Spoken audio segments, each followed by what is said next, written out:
ಸಂವಾದದಲ್ಲಿ ಪಾಲ್ಗೊಂಡು ರೈತರ ಸಮಸ್ಯೆ ಆಲಿಸಿದರು. ಈ ಮಧ್ಯೆ ಕಳಸಾ ಬಂಡೂರಿ ಹೋರಾಟದ ಬಿಸಿ ಎಐಸಿಸಿ ಉಪಾಧ್ಯಕ್ಷರಿಗೂ ತಟ್ಟಿತು. ರಾಹುಲ್ ಗಾಂಧಿಗೆ ಕಳಸಾ ಬಂಡೂರಿ ಹೋರಾಟದ ಸ್ವಾಗತ. ಪಾದಯಾತ್ರೆ ಮೂಲಕ ರೈತರ ಸಮಸ್ಯೆ ಆಲಿಸಿದ ರಾಹುಲ್.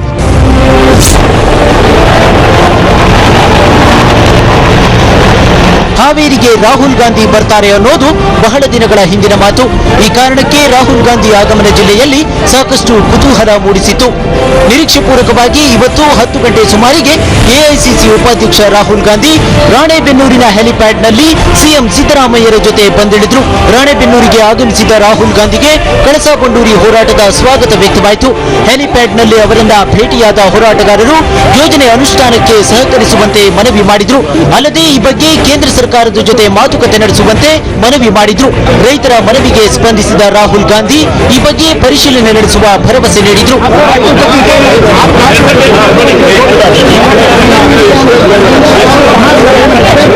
ಇಲ್ಲಿಂದ ನೇರವಾಗಿ ಮೈದೂರಿಗೆ ತೆರಳಿದ್ದ ಎಐಸಿಸಿ ಉಪಾಧ್ಯಕ್ಷ ಆತ್ಮಹತ್ಯೆ ಮಾಡಿಕೊಂಡಿದ್ದ ರೈತ ಅಶೋಕ್ ಮಡಿವಾಳರ ಮನೆಗೆ ಭೇಟಿ ನೀಡಿದ್ರು. ಅವರ ಕುಟುಂಬಕ್ಕೆ ಸಾಂತ್ವನ ಹೇಳಿದ್ರು. ಅಲ್ಲದೆ ಕೆಪಿಸಿಸಿ ವತಿಯಿಂದ 1 ಲಕ್ಷ ರೂಪಾಯಿ ಪರಿಹಾರದ ಚೆಕ್ ವಿತರಿಸಿದ್ರು. ಈ ವೇಳೆ ಸಿದ್ದರಾಮಯ್ಯ ಮೃತ ರೈತನ ಪುತ್ರ ಕಿರಣ್ಗೆ ಸರ್ಕಾರಿ ಉದ್ಯೋಗದ ಭರವಸೆ ನೀಡಿದ್ರು.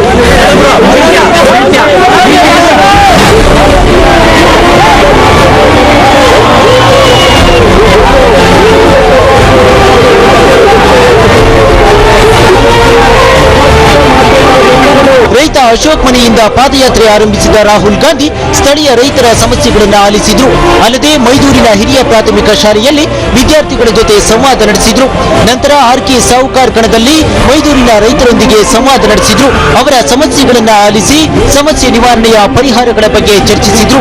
ಈ ವೇಳೆ ರೈತರು ಸಾಲ ಮನ್ನಾಕ್ಕಾಗಿ ಆಗ್ರಹಿಸಿದ್ರು. ಇದಕ್ಕೆ ಪ್ರತಿಕ್ರಿಯಿಸಿದ ರಾಹುಲ್ ಗಾಂಧಿ ಯುಪಿಎ ಸರ್ಕಾರ 72,000 ಕೋಟಿ ರೂಪಾಯಿ ಸಾಲ ಮನ್ನಾ ಮಾಡಿತ್ತು. ಆದರೆ ಕನಿಷ್ಠ 50% ಬೆಂಬಲ ನೀಡುತ್ತೀವಿ ಎಂದಿದ್ದ ಕೇಂದ್ರ ಸರ್ಕಾರ ರೈತ ಪರವಾಗಿ ನಿಂತಿಲ್ಲ ಅಂತ ಆರೋಪಿಸಿದ್ರು. ಅಲ್ಲದೆ ನಾವು ನಿಮ್ಮ ಜೊತೆಗೆ ನಿಲ್ಲುತ್ತೇವೆ ಅಂತ ಭರವಸೆ ನೀಡಿದ್ರು. ಈ ಕಾರಣಕ್ಕೆ ಭೂಸ್ವಾಧೀನ ಮಸೂದೆಗೆ ಕಾಂಗ್ರೆಸ್ ಬೆಂಬಲಿಸಿಲ್ಲ ಅಂತ ಸ್ಪಷ್ಟಪಡಿಸಿದ್ರು. ರೈತ ಸಂವಾದ ಮುಗಿಸಿಕೊಂಡು ಹೊರಟ ರಾಹುಲ್ ಗಾಂಧಿ ಪಾದಯಾತ್ರೆ ಮೂಲಕವೇ ಗುಡುಗೂರಿಗೆ ತೆರಳಿದ್ರು. ಸರಿಸುಮಾರು 4 ಕಿಲೋಮೀಟರ್ ದೂರದವರೆಗೆ ಪಾದಯಾತ್ರೆ ನಡೆಸಿದ ಅವರು ಅಕ್ಕಪಕ್ಕದ ರೈತರ ಸಮಸ್ಯೆಗಳನ್ನು ಆಲಿಸಿದ್ರು. ಬಳಿಕ ಬಹಿರಂಗ ಸಮಾವೇಶದಲ್ಲಿ ಪಾಲ್ಗೊಂಡು ಗುಡುಗೂರು ತಾಂಡಾದ ಜನರ ಜೊತೆ ಸಂವಾದ ನಡೆಸಿದ್ರು. ಅಲ್ಲಿಂದ ಬೆಂಗಳೂರಿಗೆ ವಾಪಸ್ಸಾದ್ರು. ಒಟ್ಟಾರೆ ತಮ್ಮ ದಿನವಿಡೀ ಪ್ರವಾಸದಲ್ಲಿ ರೈತರ ಸಮಸ್ಯೆಗಳನ್ನು ಆಲಿಸಿದ ಕಾಂಗ್ರೆಸ್ನ ಯುವರಾಜ ರಾಹುಲ್ ಗಾಂಧಿ ಆತ್ಮಹತ್ಯೆ ಮಾಡಿಕೊಳ್ಳದಂತೆ ರೈತರಲ್ಲಿ ವಿಶ್ವಾಸ ಮೂಡಿಸಿದ್ರು. ಸುಕೇಶ್ ಪ್ರಭುಗೌಡ ಜೊತೆ ಮೂರ್ತಿ ಪ್ಯಾಟಿ, TV9 ಹಾವೇರಿ. ರಾಹುಲ್ ಗಾಂಧಿಯವರ ಹಾವೇರಿ ಪ್ರವಾಸದಲ್ಲಿ ರಾಜ್ಯ ಸರ್ಕಾರ ರೈತರ ಸಾಲ ಮನ್ನಾ ಮಾಡಬಹುದು ಅನ್ನೋ ನಿರೀಕ್ಷೆ ಇತ್ತು. ಆದರೆ ಸಿಎಂ ಸಿದ್ದರಾಮಯ್ಯ ಸಾಲ ಮನ್ನಾ ಮಾಡಲಿಲ್ಲ. ಬದಲಾಗಿ ಈ ಮೊದಲು ಸಾಲದ ಬಡ್ಡಿ ಮನ್ನಾ ಮಾಡಿದ್ದ ಅವರು ಇದೀಗ ಅದರ ಜೊತೆ ಸುಸ್ತಿ ಬಡ್ಡಿಯನ್ನು ಮನ್ನಾ ಮಾಡಿದ್ದಾರೆ. ರೈತರ ಸಾಲದ ಮೇಲಿನ ಬಡ್ಡಿ ಜೊತೆ ಸುಸ್ತಿ ಬಡ್ಡಿಯೂ ಮನ್ನಾ. ಮೃತ ರೈತ ಕುಟುಂಬಕ್ಕೆ ನೀಡುವ ಪರಿಹಾರ 5 ಲಕ್ಷಕ್ಕೆ ಏರಿಕೆ. ಗುಡುಗೂರು ಸಮಾವೇಶದಲ್ಲಿ ಸಿಎಂ ಸಿದ್ದರಾಮಯ್ಯ ಘೋಷಣೆ.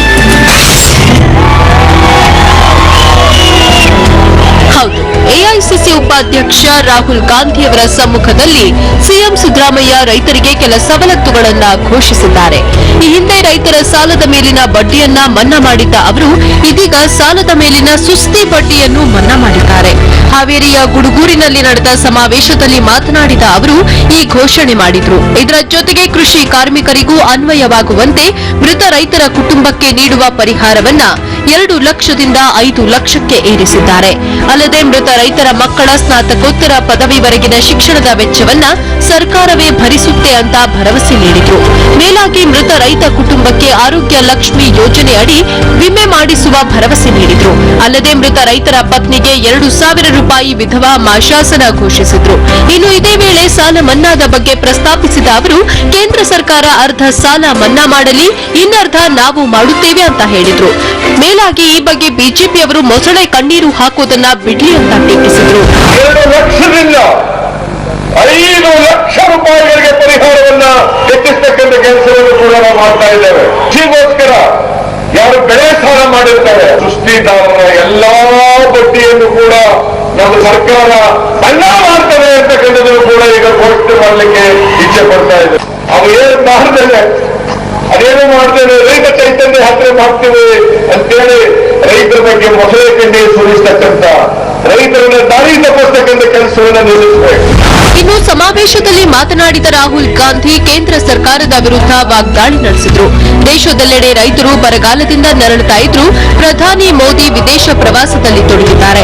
ಬಡವರ ಜೊತೆ ಅವರು ಫೋಟೋ ತೆಗೆಸಿಕೊಳ್ಳಲ್ಲ, ಯಾಕಂದ್ರೆ ಬಡವರ ಬಳಿ ಪ್ರಧಾನಿ ಮೋದಿ ಹೋಗೋದೇ ಇಲ್ಲ ಅಂತ ವ್ಯಂಗ್ಯವಾಡಿದ್ರು. ಅಲ್ಲದೆ ರೈತರಿಗಾಗಿ ಪ್ರಧಾನಿ ಮೋದಿ ಸಮಯ ನೀಡುತ್ತಿಲ್ಲ, ಯಾಕಂದ್ರೆ ರೈತರ ಬಳಿ ಹಣವಿಲ್ಲ, ಹಾಗಾಗಿ ವಿದೇಶಗಳಿಗೆ ತೆರಳಿ ಕೇವಲ ಉದ್ಯಮಿಗಳನ್ನ ಭೇಟಿ ಮಾಡ್ತಾರೆ ಅಂತ ಟೀಕಿಸಿದ್ರು. मजदूर रो रहा है, गरीब आदमी रो रहा है और प्रधानमंत्री जी दुनिया के दौरे काट रहे हैं. बड़े बड़े पूंजीपतियों के साथ उनकी फोटो होती है, हाथ में लाया जाता है, जिसके कपड़े फटे हैं, जिसके हाथ छिले हैं, गरीब लोगों के साथ उनकी फोटो नहीं होती क्योंकि वो गरीब लोगों के पास जाते नहीं.